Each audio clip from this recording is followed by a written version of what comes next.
नमस्कार। कभी सोचा है कि जब भी शेयर बाजार गिरता है तो ज्यादातर लोग इतना घबरा क्यों जाते हैं? आज हम ना इसी डर के पीछे की साइकोलॉजी को समझेंगे और ये भी देखेंगे कि कैसे इस घबराहट को एक बहुत बड़े मौके में बदला जा सकता है। तो चलिए शुरू करते हैं। अच्छा, आगे बढ़ने से पहले एक बात साफ कर दें। ये जो भी जानकारी है, ये सिर्फ एजुकेशनल पर्पस के लिए है। इसे कोई फाइनेंशियल एडवाइस न समझें, क्योंकि देखिए, हर तरह के इन्वेस्टमेंट में रिस्क तो होता ही है। तो आज हम क्या क्या देखने वाले हैं? सबसे पहले हम बाजार के डर को समझेंगे, फिर देखेंगे कि इन्वेस्टमेंट के 3 स्टेजेस क्या होते हैं। उसके बाद गिरावट में छुपे हुए मौके को पहचानेंगे और फिर बात करेंगे एक सही इन्वेस्टमेंट स्ट्रैटेजी की। और आखिर में हम लॉन्ग टर्म पर्सपेक्टिव के बारे में बात करेंगे, जो कि बहुत जरूरी है। तो चलिए सबसे पहले बात करते हैं उस एक चीज की जो मार्केट में आने वाले हर इंसान का मकसद होता है, पैसा कमाना, है ना? लेकिन मजे की बात यह है कि सब इसे एक ही तरीके से नहीं करते। असल में 2 मेन रास्ते हैं और सारा खेल यहीं से शुरू होता है। तो देखिए, मार्केट में पैसा बनाने के 2 तरीके हैं। एक है ट्रेडिंग। इसमें लोग शॉर्ट टर्म में जो कीमतों में उतार चढ़ाव होता है ना, उस पर फोकस करते हैं। यहां पर शॉर्ट सेलिंग मतलब गिरती कीमतों पर पैसा लगाना एक बहुत बड़ी स्किल मानी जाती है। और दूसरा रास्ता है इन्वेस्टिंग। इसमें लॉन्ग टर्म ग्रोथ पर ध्यान दिया जाता है। और अगर आप इतिहास उठा के देखें तो लंबे समय में मार्केट हमेशा ऊपर ही गया है। आज हम इसी लॉन्ग टर्म इन्वेस्टमेंट पर ही फोकस करने वाले हैं। अच्छा, तो मार्केट की साइकोलॉजी को समझने के लिए ये जानना बहुत ज़रूरी है कि किसी भी स्टॉक की अपनी एक लाइफ साइकिल होती है। इसे हम 3 स्टेजेस में बांट सकते हैं। तो किसी भी स्टॉक की जर्नी में ना आमतौर पर ये 3 स्टेज आते हैं। पहला है कंसोलिडेशन, मतलब जब स्टॉक की कीमत एक दायरे में ही घूमती रहती है। फिर आता है स्टेज 2, द राइज, यानी उछाल। यहां पर लोगों में लालच जागता है। वो पास्ट परफॉर्मेंस देखकर ऊंचे ऊंचे दामों पर खरीदने लगते हैं और यहीं पर ज्यादातर लोग फंस जाते हैं। क्योंकि इसके ठीक बाद आता है स्टेज 3, द फॉल, गिरावट। स्टॉक अपने टॉप से बुरी तरह गिरता है और चारों तरफ पैनिक फैल जाता है। और ज्यादातर लोग इसी तीसरे स्टेज से, यानी गिरावट से डरते हैं। लेकिन यहीं पर हमें अपना माइंडसेट बदलने की जरूरत है। जरा सोचिए, क्या हो अगर ये गिरावट कोई प्रॉब्लम ना हो बल्कि एक अपॉर्चुनिटी हो? और पता है, यही वो सोच है जो एक एवरेज इन्वेस्टर को एक स्मार्ट इन्वेस्टर से अलग करती है। जब मार्केट में पैनिक का माहौल हो, जब सब कुछ लाल ही लाल दिख रहा हो, असल में वही एक गोल्डन अपॉर्चुनिटी होती है।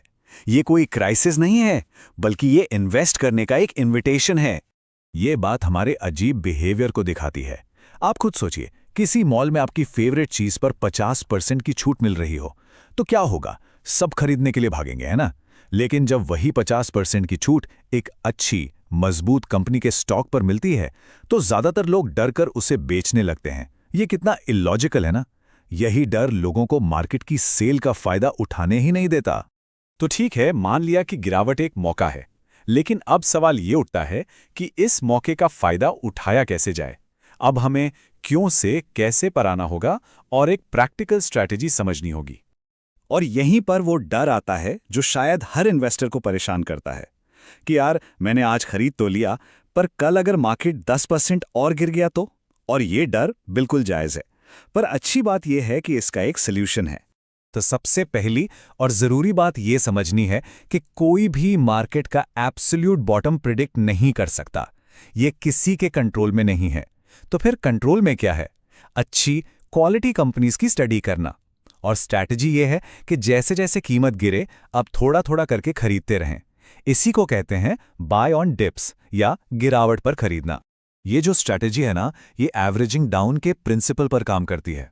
इसका मतलब ये है कि जब आप गिरती कीमतों पर लगातार खरीदते जाते हैं, तो आपकी जो ओवरऑल बाइंग प्राइस है वो एवरेज होकर कम हो जाती है।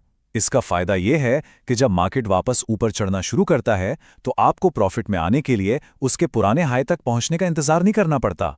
लेकिन इस स्ट्रैटेजी को सक्सेसफुली अपनाने के लिए सिर्फ टेक्निक काफी नहीं है। इसके लिए एक सही माइंडसेट और लॉन्ग टर्म नजरिया होना बहुत जरूरी है। मार्केट के नेचर को समझने के लिए ना, क्रिकेट का ही एनालॉजी बिल्कुल परफेक्ट है। ज्यादातर लोग स्टॉक मार्केट को T20 मैच समझते हैं कि आए, चौके छक्के मारे और जल्दी से रिजल्ट मिल गया। पर सच तो यह है कि सक्सेसफुल इन्वेस्टिंग एक टेस्ट मैच की तरह है। यहां आपको पेशेंस रखना पड़ता है, अपना विकेट बचाना होता है और लंबे समय तक क्रीज पर टिके रहना होता है। और जो टिक जाता है वही आखिर में एक बड़ा स्कोर बनाता है। तो एक सिंपल सा इक्वेशन याद रखिए, bad market mood is equal to good valuations. मतलब जब बाजार का मूड खराब होता है, जब चारों तरफ डर का माहौल होता है, तभी आपको अच्छी कंपनियों के दाम सबसे सही मिलते हैं। जब सब कुछ अच्छा चल रहा होता है और मार्केट में तेजी होती है, तब तो अच्छी कंपनियां भी बहुत महंगी मिलती हैं। असली डील्स तो मायूसी के माहौल में ही होती हैं। और वो जो सबसे बड़ा डर होता है ना, कि कहीं सब कुछ डूब तो नहीं जाएगा, तो उसके लिए एक गोल्डन रूल हमेशा याद रखिए, मार्केट कभी भी जीरो नहीं होता। हाँ, इसमें उतार चढ़ाव आएंगे, आते रहेंगे, पर ये कभी खत्म नहीं होगा। हाँ, इसका ये मतलब बिल्कुल नहीं है कि इसमें रिस्क नहीं है। देखिए, रिस्क तो मार्केट का एक परमानेंट फीचर है। अगर आपको रिवॉर्ड चाहिए तो रिस्क तो उठाना ही पड़ेगा। ये दोनों चीजें हमेशा साथ साथ चलती हैं। तो आखिर में सवाल ये नहीं है कि मार्केट गिरेगा या नहीं, वो तो गिरेगा ही, ये तय है।